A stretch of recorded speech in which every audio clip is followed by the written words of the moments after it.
Good morning, good afternoon, good evening. Welcome to Raven's Readings. I'm reading to you from Three Men in a Boat. It was written in 1889 by Jerome K. Jerome. I do readings twice a week. If you subscribe to my Substack newsletter, you'll get notified of my updates as soon as they're ready. If you enjoy this reading or have other classics you'd like to hear, leave me a comment. Last episode, the adventurers started with a bit of a swim, a bit of burnt eggs, and then a leisurely exploration. Now it's time to look for a hotel instead of another night under canvas. Chapter 12.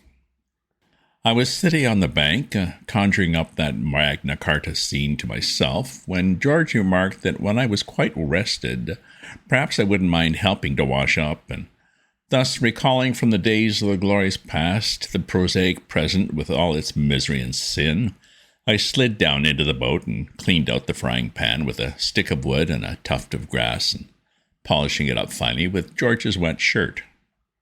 We went over to Magna Carta Island and had a look at the stone which stands in the cottage there and on which the Great Charter is said to have been signed, though as to whether it really was signed there, or as some say on the other bank at Runningmead, I declined to commit myself. As far as my own personal opinion goes, however, I'm inclined to give weight to the popular island theory. Certainly, had I been one of the barons at the time, I should have strongly urged upon my comrades the advisability of getting such a slippery customer as King John onto the island, where there was less chance of surprises and tricks. There are the ruins of an old priory on the grounds of Ankerwyck House, which is close to Picnic Point, and it was round about the grounds of this old priory that King Henry VIII is said to have been waited for and met Anne Boleyn. He also used to meet her at Hever Castle in Kent, and also somewhere near St. Albans. It must have been difficult for the people of England in those days to have found a spot where those thoughtless young people were not spooning. Have you ever been in a house where there are a couple courting? It's most trying. You think you'll go and sit in the drawing room, and you march off there, and as you open the door, you hear a noise as if somebody has suddenly recollected something, and when you get in, Emily is over by the window, full of interest in the opposite side of the road, and your friend John Edward is at the other end of the room, with his whole soul held in thrall by photographs of other people's relatives. "Oh," you say, pausing at the door, "I didn't know anybody was here." "Oh, didn't you?" says Emily coldly, in a tone that implies that she does not believe you. You hang about for a bit, then you say, "It's very dark. Why don't you light the gas?" John Edward says, oh, he hadn't noticed it, and Emily says that Papa does not like the gas lit in the afternoon. You tell them one or two items of news, and give them your views and opinions on the Irish question. This doesn't appear to interest them.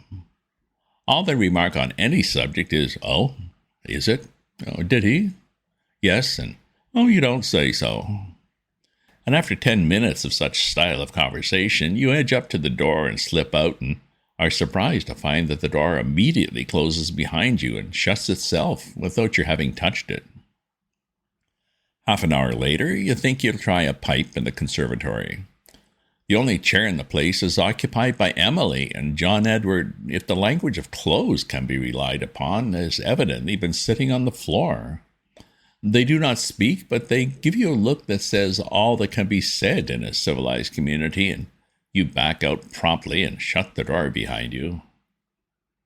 You're afraid to poke your nose into any room in the house now, so after walking up and down the stairs for a while, you go and sit in your own bedroom.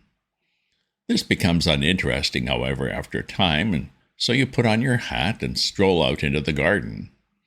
You walk down the path, and as you pass the summer house, you glance in, and there are those two young idiots huddled up into one corner of it, and they see you and are evidently under the idea that for some wicked purpose of your own, you're following them about. "Why don't they have a special room for this sort of thing?" you mutter, and make people keep to it. You rush back to the hall and get your umbrella and go out. It must have been much like this when that foolish boy Henry VIII was courting his little Anne. People in Buckinghamshire would have come upon them unexpectedly when they're mooning around Windsor and Waysbury and exclaimed, "Oh, you're here!" And Henry would have blushed and said, yes, that he'd just come over to see a man, and Anne would have said, "Oh, I'm so glad to see you. Isn't it funny? I've just met Mr. Henry VIII in the lane, and he's going the same way I am." Then those people would have gone away and said to themselves, "Well, better get out of here while this billing and cooing is on. We'll go down to Kent." And they would go down to Kent, and the first thing they would see in Kent when they got there would be Henry and Anne fooling around Hever Castle. "Drat this," they would have said. "Let's go away. Can't stand any more of it. Let's go to St. Albans. Nice, quiet place, St. Albans." And when they reached St. Albans, there would be that wretched couple kissing under the Abbey walls. Then those folks would go and be pirates until the marriage was over. From Picnic Point to Old Windsor Loch is a delightful bit of the river. A shady road, dotted here and there with dainty little cottages, runs by the bank up to the Bells of Ousley, a picturesque inn, as most upriver inns are, and a place where a very good glass of ale may be drunk. So Harris says, and on a matter of this kind you can take Harris's word. Old Windsor is a famous spot in its way. Edward the Confessor had a palace there, and here the great Earl Godwin was proved guilty by the justice of that age of having encompassed the death of the king's brother. Earl Godwin broke a piece of bread and held it in his hand. "If I am guilty," said the Earl, "may this bread choke me when I eat it." Well, then he put the bread into his mouth and swallowed it, and it choked him, and he died. After you pass Old Windsor, the river is somewhat uninteresting, and does not become itself again till you're near Balvenie. George and I towed up past the Home Park, which stretches along the right bank from Albert to Victoria Bridge, and as we were passing Datchet, George asked me if I remembered our first trip up the river, and when we landed at Datchet at 10 o'clock at night and wanted to go to bed. I answered that I did remember it. It'll be some time before I forget it. It was the Saturday before the August bank holiday. We were tired and hungry, we same three, and when we got to Datchet, we took out the hamper and the 2 bags and the rugs and coats and such like things and started off to look for diggings. We passed a very pretty little hotel with clematis and creeper over the porch, but there was no honeysuckle about it, and for some reason or other I had got my mind fixed on honeysuckle. So I said, let's go in there. Let's go on a bit further and see if there isn't one with honeysuckle over it. So we went on till we came to another hotel.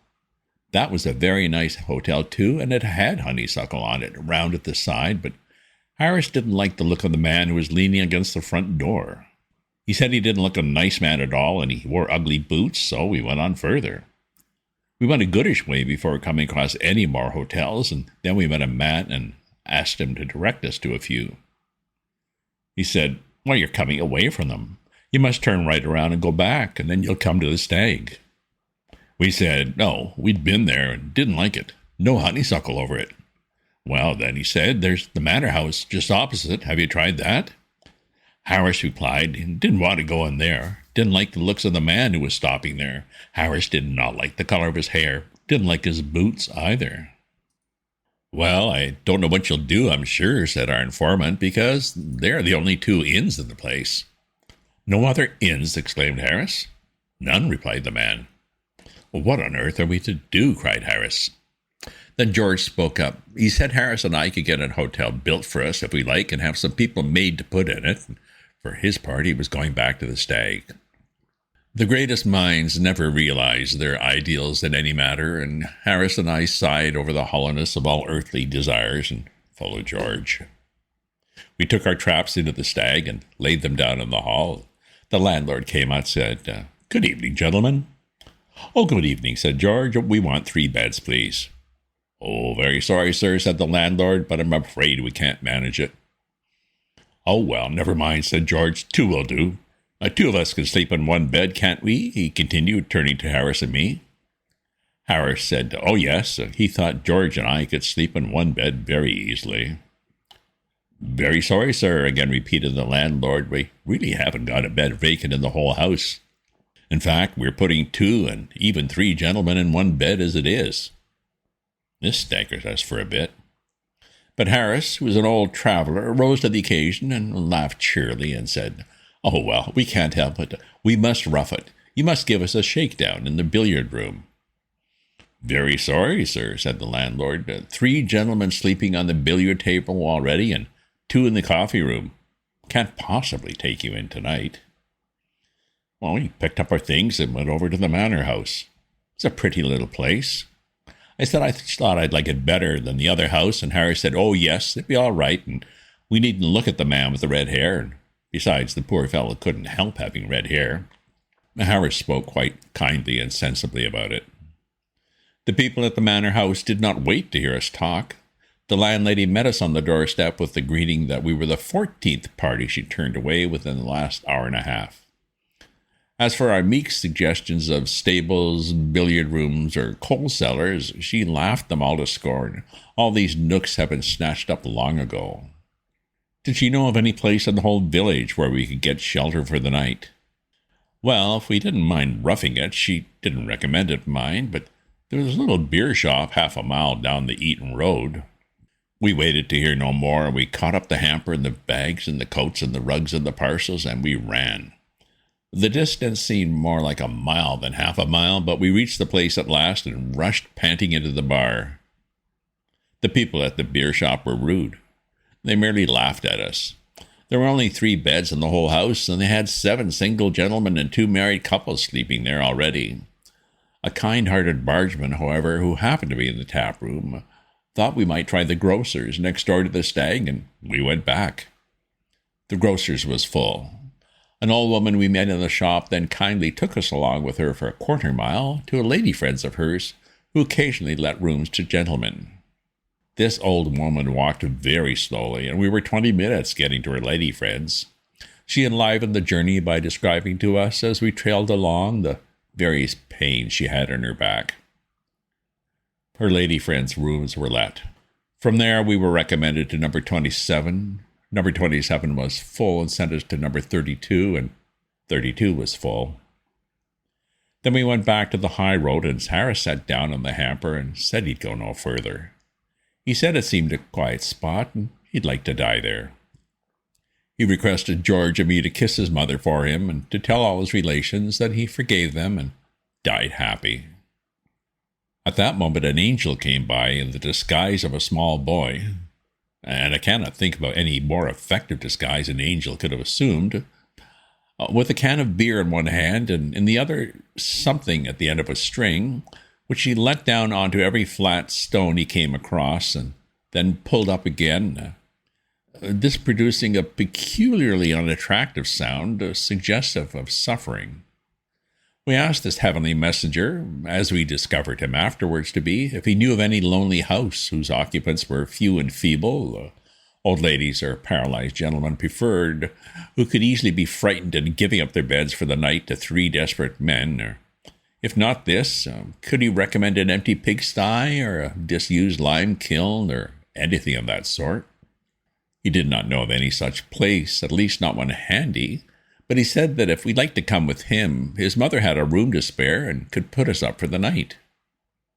We fell upon his neck there in the moonlight and blessed him. It would have made a very beautiful picture if the boy himself had not been so overpowered by our emotion as to be unable to sustain himself under it, and sunk to the ground, letting us all down on top of him. Harris was so overcome with joy that he fainted, and had to seize the boy's beer can and half empty it before he could recover consciousness, and then he started off at a run and left George and me to bring the luggage.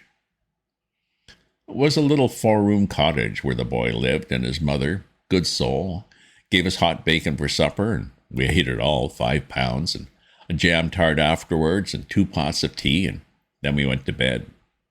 There were 2 beds in the room, and one was a 2-foot-6-inch truckle bed, and George and I slept in that and kept in by tying ourselves together with a sheet. The other was the little boy's bed, and Harris had that all to himself, and we found him in the morning with 2 feet of bare legs sticking out at the bottom, and George and I used it to hang the towels on while we bathed. We were not so uppish about what sort of hotel we would have next time we went to Datchet. To return to our present trip, nothing exciting happened, and we tugged steadily on to a little below Monkey Island, where we drew up and lunched.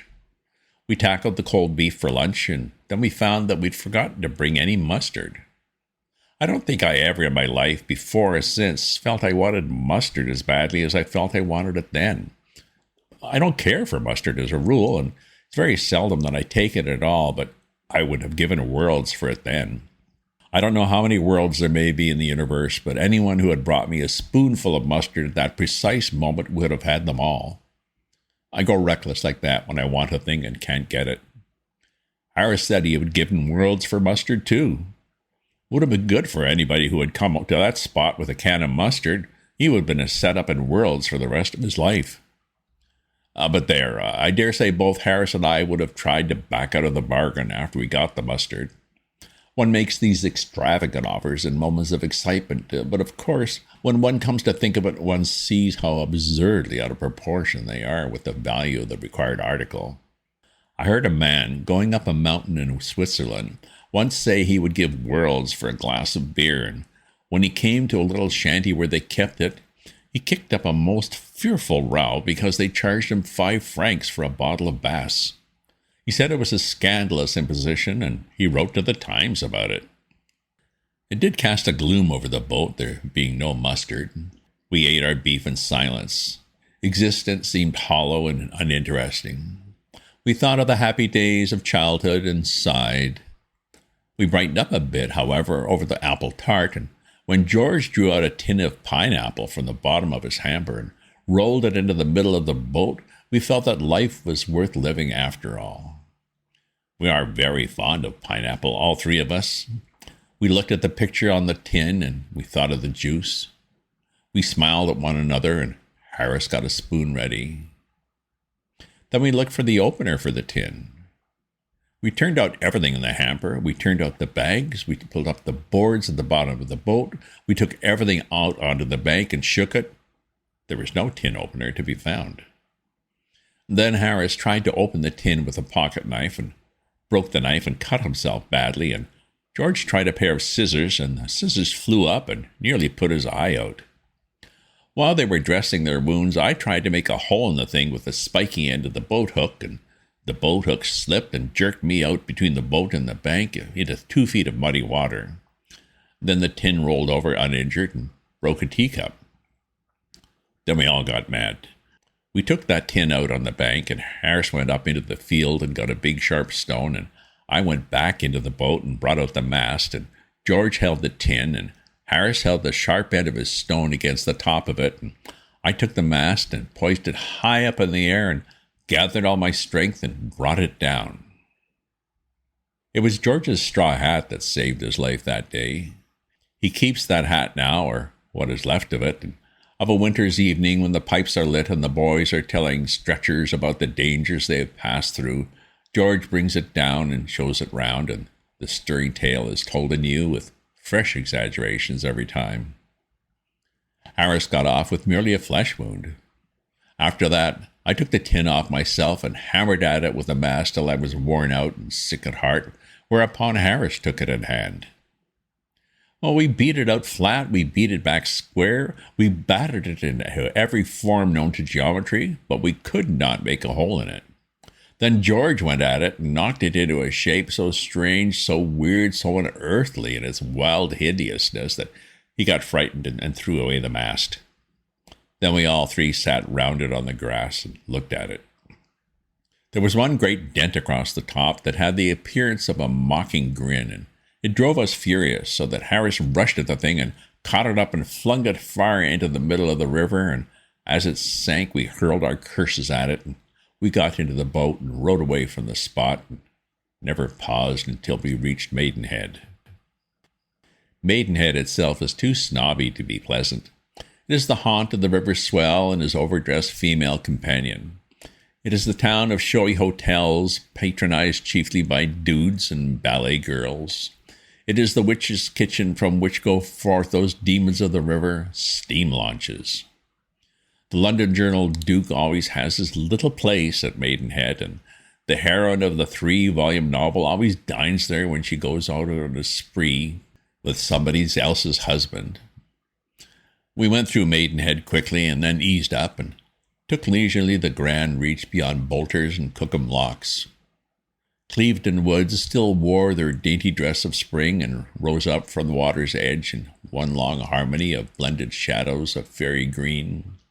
In its unbroken loveliness, this is perhaps the sweetest stretch of all the river, and lingeringly we slowly drew our little boat away from its deep peace. We pulled up in the backwater just below Cookham and had tea, and when we were through the loch it was evening. A stiffish breeze had sprung up, in our favor, for a wonder, for as a rule on the river, the wind is always dead against you whichever way you go. It is against you in the morning when you start for a day's trip and you pull a long distance, thinking how easy it'll be coming back with a sail, and then after tea the wind veers round and you have to pull hard in its teeth all the way home. When you forget to take the sail at all, then the wind is consistently in your favor both ways. But there, this world is only a probation, and man was born to trouble as the sparks fly upward. This evening, however, they had evidently made a mistake and had put the wind round at our back instead of our face. We kept very quiet about it and got the sail up quickly before they found it out, and then we spread ourselves about the boat in thoughtful attitudes, and the sail bellied out and strained and grumbled at the mast, and the boat flew. I steered. There is no more thrilling sensation I know of than sailing. It comes as near to flying as man has got to yet, except in dreams. The wings of the rushing wind seem to be bearing you onward, you know not where. You are no longer the slow, plodding, puny thing of clay, creeping tortuously upon the ground. You are part of nature. Your heart is throbbing against hers. Her glorious arms are round you, raising you up against her heart. Your spirit is at one with hers. Your limbs grow light. The voices of the air are singing to you. The earth seems far away and little, and the clouds so close above your head are brothers, and you stretch your arms to them. We had the river to ourselves, except that in the far distance we could see a fishing punt moored in midstream, on which 3 fishermen sat, and we skimmed over the water and past the wooded banks, and no one spoke. I was steering. As we drew nearer, we could see that the 3 men fishing seemed old and solemn-looking men. They sat on 3 chairs in the punt and watched intently their lines. And the red sunset threw a mystic light upon the waters and tinged with fire the towering woods and made a golden glory of the piled-up clouds. It was an hour of deep enchantment, of ecstatic hope and longing. The little sail stood out against the purple sky, the gloaming lay round us, wrapping the world in rainbow shadows, and behind us crept the night. We seemed like knights of some old legends, sailing across some mystic lake into the unknown realm of twilight, unto the great land of the sunset. We did not go into the realm of twilight, we went slap into that punt, where those 3 old men were fishing. We did not know what had happened at first, because the sail shut out the view, but from the nature of the language that rose out upon the evening air, we gathered that we had come into the neighborhood of human beings, and that they were vexed and discontented. Harris let the sail down, and then we saw what had happened. We had knocked those 3 old gentlemen off their chairs into a general heap at the bottom of the boat, and they were now slowly and painfully sorting themselves out from each other and picking fish off themselves, and as they worked they cursed us, not with a common cursory curse, but with long, carefully thought-out, comprehensive curses that embraced the whole of our career and went away to the distant future and included all our relations and covered everything connected with us. Good, substantial curses.